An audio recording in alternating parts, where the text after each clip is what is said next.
Hi guys, I'm Lori. I'm David. And this is Mermaid and Jedi Adventures.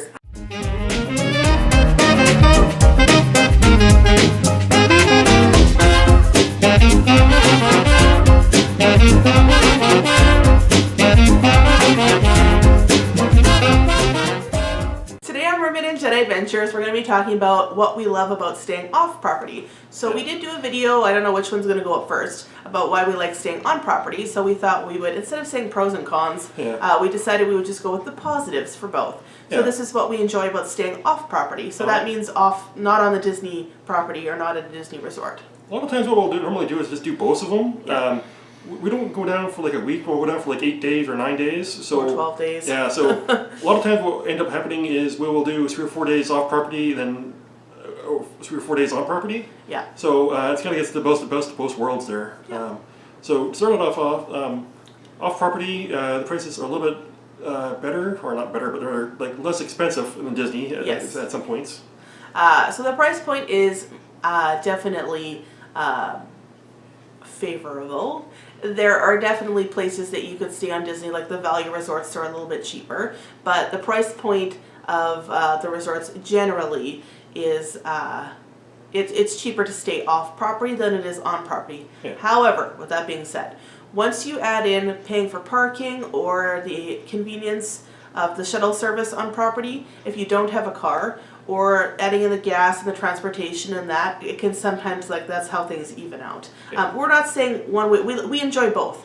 We enjoy staying off property and we enjoy staying on property. However, we have personally never stayed off property without a car. We've always had a rental car with us to make things a little bit more convenient. Mm-hmm.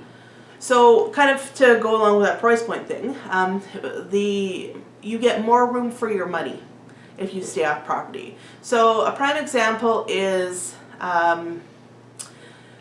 we've stayed, okay, I'll say moderate prices. Okay, so it's about 100, I'd say about 130-ish, depending on the time that you go, maybe 110 to 130 or 40 US dollars per night to stay at Pop Century as of this time right now. It is also, I would say, on sale on a good day, 220 to 240 for a moderately priced resort such as Caribbean Beach or Port Orleans French Quarter.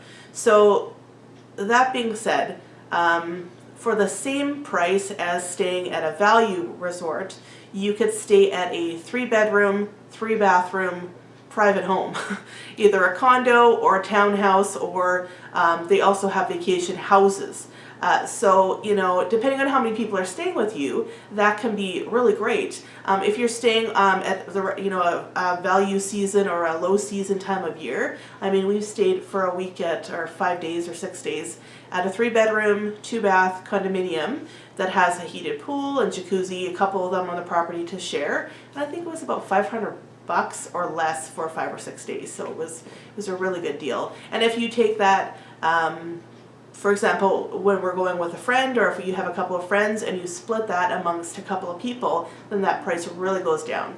So it kind of depends on what you're looking for. Of course, you know, there's the different things that go along with that in terms of that, you know, you'd be a little bit farther away from the property, but you do get more room for your money when you stay off property. Yeah, that's important if you're having like multiple people coming over, or you know, if you're trying to get like 6 people together, it might be better for it getting a house kind of thing. One of those things about staying off property is there's a lot more to Orlando than just Disney World, and you know, there's the Universal that we don't kind of go often as much to, but we kind of like it. Like the World of Harry Potter is really good. Mm-hmm. There's just other small things or other things you can do in Orlando, or places to eat that are off property that you know. Sometimes if you're on property, it's a big drive to get out of the bubble, and then like, do I want to go that far to get something, or should I just get, you know, room service, or go to the cafeteria in the hotel? Yeah.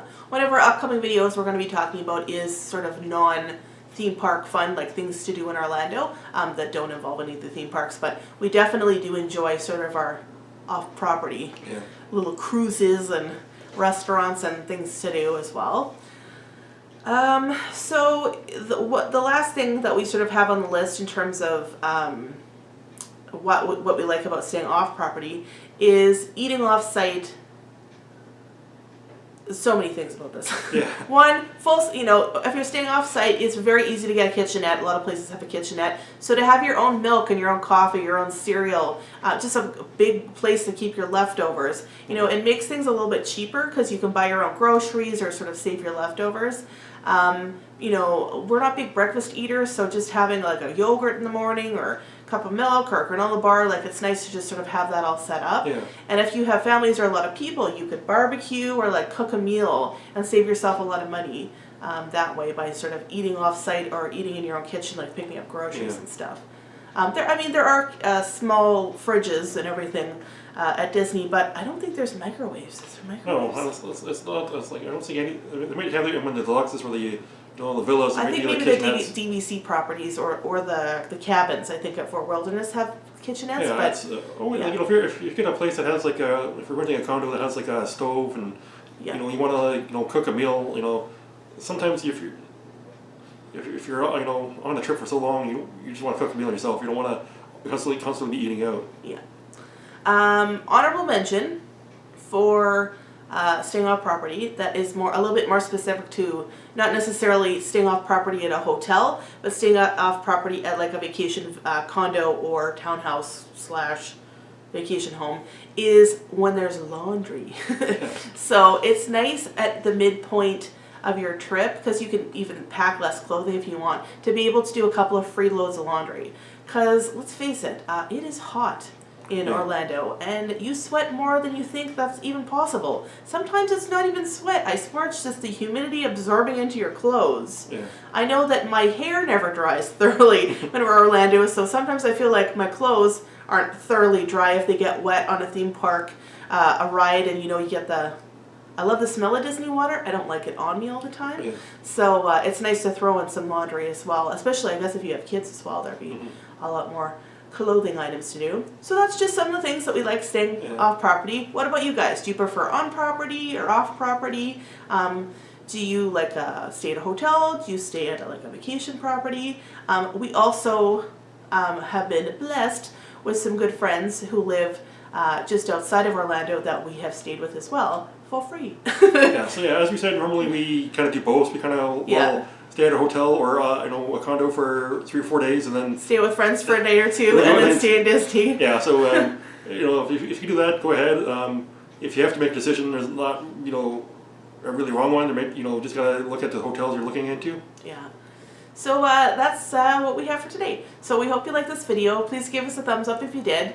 Please feel free to leave us comments and suggestions for video topics in the future down below. Also, if we are not subscribed to you, please leave your channel and say, hey, subscribe to us down below, and we'll certainly check out your channel as well. Until we talk to you next time, take care. Take care.